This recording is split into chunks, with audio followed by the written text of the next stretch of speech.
Hello students, आज हम discuss करेंगे फ्यूचर परफेक्ट टेंस के पैसिव वॉइसेस को। फॉर एग्जांपल हमारे पास एक सेंटेंस है फ्यूचर परफेक्ट का, he will have knocked, K-N-O-C-K-E-D, knocked at the door।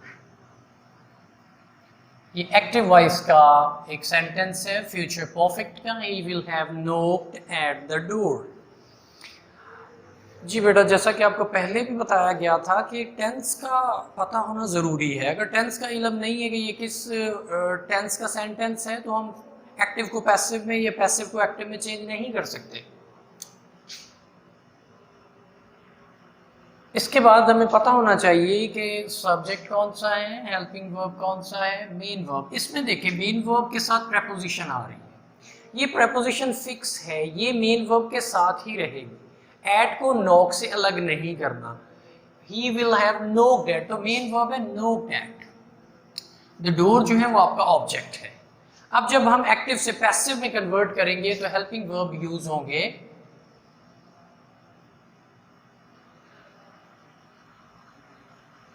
आई और वी के साथ shall have been, shall have been।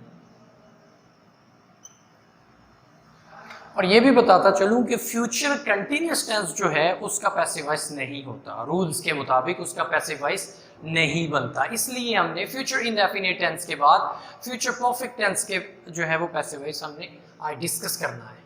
Helping verb जो है वो दो हैं, shall have been। आई और वी के साथ shall have been यूज होगा, बाकी तमाम सब्जेक्ट्स के साथ will have been, will have been। तो ये तीन वर्ड्स पर मुश्तमिल है, shall have been, will have been। I और V के साथ shall have been यूज होगा, बाकी तमाम सब्जेक्ट्स के साथ will have been यूज होगा। और पैसिव को एक्टिव को जब पैसिव में चेंज करते हैं तो हमेशा थर्ड फॉर्म यूज करते हैं। अफर्मेटिव सेंटेंस है, ऑब्जेक्ट जो शुरू में ले आए, द डोर, डोर के साथ आएगा will have been, the door will have been. अब third form of verb use होगी एट, नोक के साथ ही रहेगा, नोक एट। बाय और ही का ऑब्जेक्टिव केस हिम। तो इस तरह फ्यूचर परफेक्ट टेंस के एक्टिव को पैसिव में चेंज करना है, the door will have been knocked at by him. अगर नेगेटिव सेंटेंस होता एक्टिव का, he will, अब नॉट जो आना है हेल्पिंग वर्ब के पहले हिस्से के बाद आना है। इस ज़हन में रखे बात कि will have not नहीं आना, ठीक है। he will not have,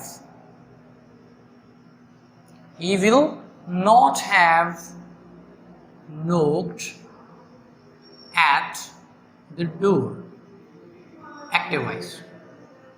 he will not have knocked at the door। अब जब पैसिव में कन्वर्ट करेंगे, the door will, अब नॉट यहीं पे, have been,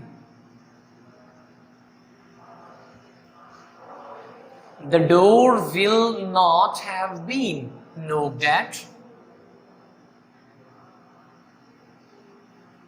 by him। Negative active से पैसिव में, the door will के बाद नॉट, अगर shall होता तो shall के बाद not, the door will not have been knocked at by him। अगर एक्टिव वॉइस इंट्रोगेटिव होता, एक्टिव वॉइस अगर इंट्रोगेटिव हो, will he have knocked at the door। अब हम जब इस एक्टिव को इंट्रोगेटिव को पैसिव में करेंगे, will शुरू में रहेगा, उसके बाद the door, will the door. अब आएगा हैव बीन, हैव बीन को अलग नहीं करेंगे या इनके दरमियान में कुछ नहीं आएगा। Will the door have been knocked at by him, आखिर पर क्वेश्चन मार्क। तो ये था इंट्रोगेटिव सेंटेंस एक्टिव का, जिसको पैसिव में कन्वर्ट किया। अगर सेंटेंस हो interrogative negative, will he not have knocked at the door?